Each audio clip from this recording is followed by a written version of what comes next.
Hello दोस्तों, एक बार फिर मैं आपके लिए लाया हूँ बहुत ही अच्छी क्लास जो हमारे हर एग्ज़ाम में काम आएगी।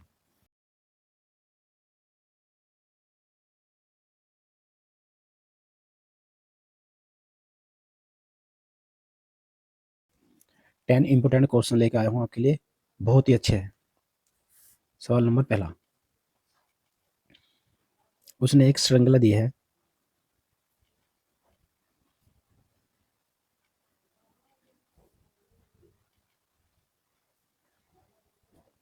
ये वाली कि 5 से 15 हुआ है, 15 से 25 हुआ है, 25 से 35 हुआ है, तो 35 से यहाँ पे क्या होगा?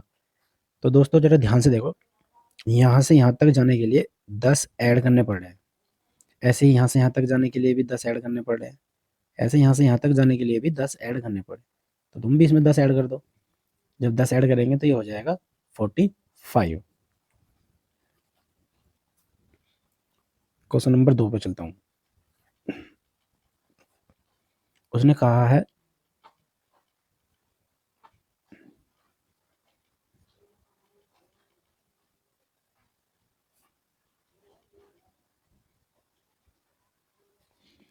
दूसरा सवाल दिया है 13 से हुआ है 169, तो 12 से क्या होगा?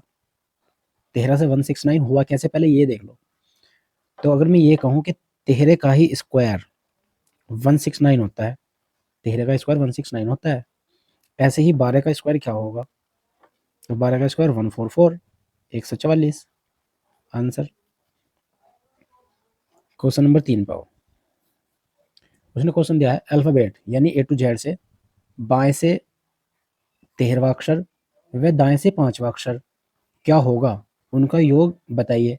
तो इस सवाल को करने के लिए आपको ABCD के नंबर याद होने चाहिए, और मैंने इस पे एक क्लास बना रखी है, उसको जरूर देख लेना एक बार जा करके। अब जरा ध्यान दो, बाएं से 13वां अक्षर, मैं ABCD लिख के दिखाता हूँ आपको।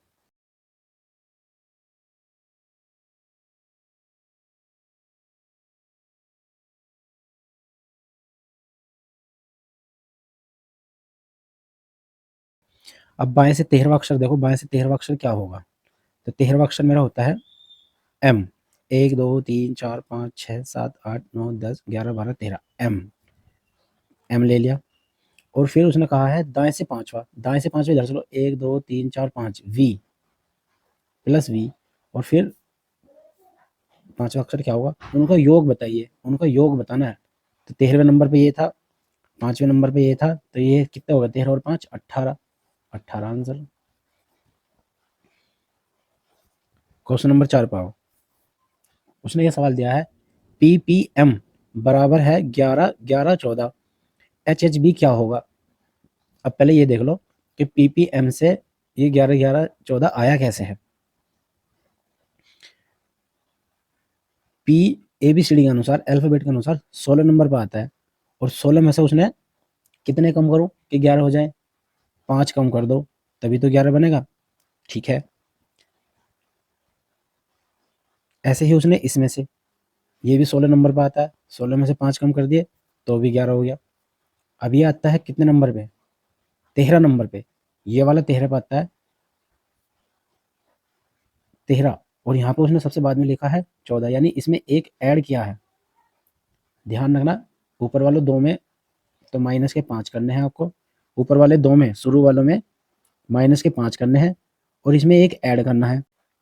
तो ऐसे ही एच कितने नंबर पर आता है? 8 नंबर पर आता है एच, और 8 में से जब मैं 5 कम करूंगा तो यहाँ हो जाएगा मेरा 3। ऐसे ही फिर यहाँ पे भी 3, और इसमें से एक ऐड करना है, इस वाले में एक ऐड करना है। तो 2 नंबर पर आता है बी, और बी में जब एक ऐड करूंगा तो 3 नंबर पर आ जाएगा, यानी इसका आंसर आएगा 3 3 3 आंसर। ध्यान रखना, ऊपर वालों में, शुरू वाले में दो 5 घटाने हैं, शुरू वाले में 5 5 घटाने हैं, और बाद वाले में एक ऐड करना है। शुरू वाले में से 5 घटा दिए तो ये 8 पाता है, तो 5 घटाएंगे तो 3, यहाँ पे भी 3, और एक इसमें ऐड करना है, तो बी दूसरे नंबर पर आता है। 2 में जब एक ऐड करूंगा तो, जब 2 में एक ऐड करूंगा तो ये बन जाएगा 3। तो 3 3 3 इसका मेन आंसर। क्वेश्चन नंबर 5 पाइए। उसने ये दो पासे दिए हैं, और उसने इन दो पासों को देखकर पूछा है कि 4 के विपरीत क्या होगा? 4 के विपरीत क्या होगा? अब जरा ध्यान दो, मैंने पासे पे भी एक वीडियो बना रखी है, उसको जाके जरूर देख लेना। अब देखते हैं पासे वाला कैसे करते हैं। सबसे पहले इसमें फर्स्ट पासा, सेकंड पासा, इसमें जो दोनों में कॉमन है वो कॉमन देखो पहले। इसमें भी 4 है और इसमें भी 4 है। पहले वाले में भी 4 और दूसरे वाले में भी 4, तो 4 के नीचे ही 4 रख दो। उसके बाद जैसे घड़ी घूमती है क्लॉकवाइज, ऐसे इसको घुमाना यूं। 4 के बाद यहाँ पे 5 है और 5 के बाद यहाँ पे फिर 2 है। ठीक है, ऐसे यहाँ इधर से घुमाओ। यहाँ 4 के बाद 6 है और 6 के बाद 3 है। अब उसने पूछा है 4 के विपरीत, तो 4 के विपरीत तो हमारा 4 ही आ रहा है। लेकिन नहीं, इसमें ये देखो कि पूरे पासे में जो नंबर होते हैं 1 से 6 तक होते हैं। पूरे पासे में जो नंबर होते हैं 1 से 6 तक होते हैं।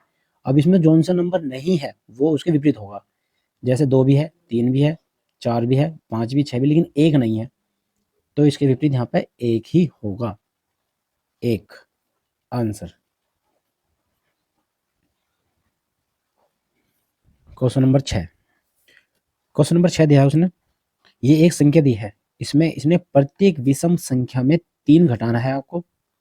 प्रत्येक विषम संख्या में 3 घटाना है तथा सम संख्या में 2 घटाना है, तब नई संख्या जो बनी है वो क्या होगी। तो देखते हैं।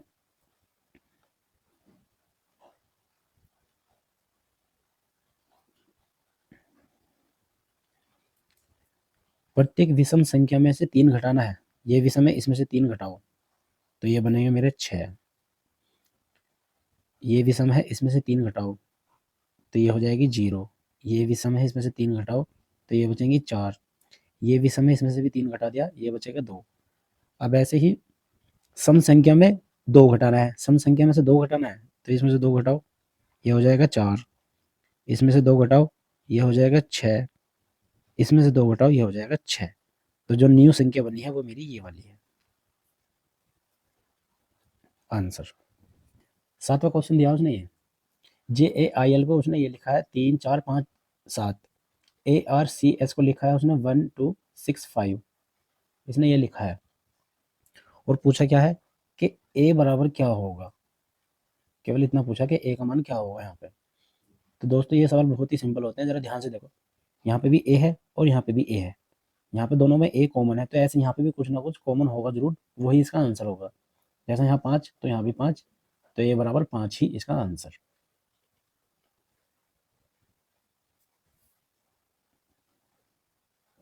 क्वेश्चन नंबर 8 पाओ।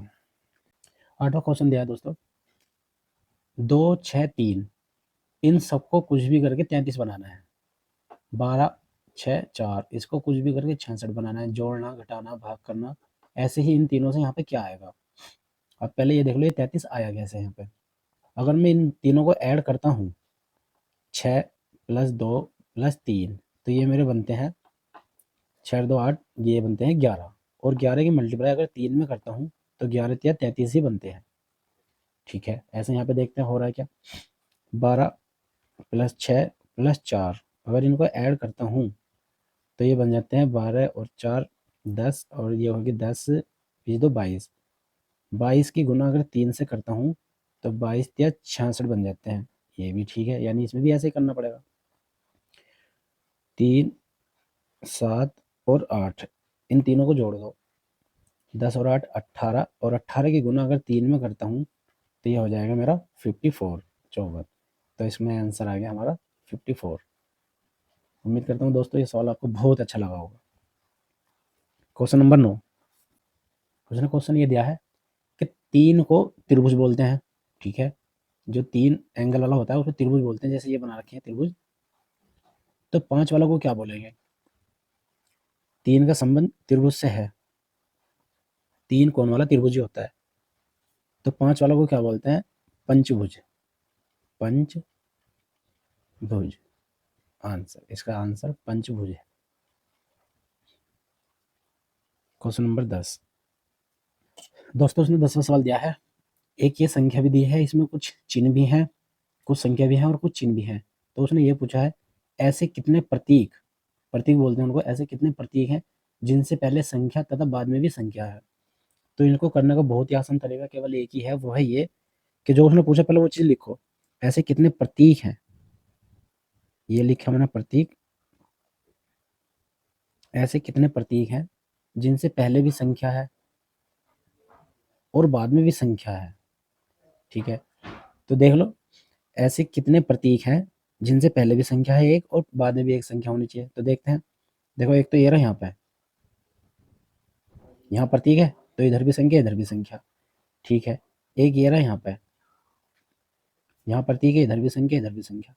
ऐसे ही एक ये वाला बन जाएगा।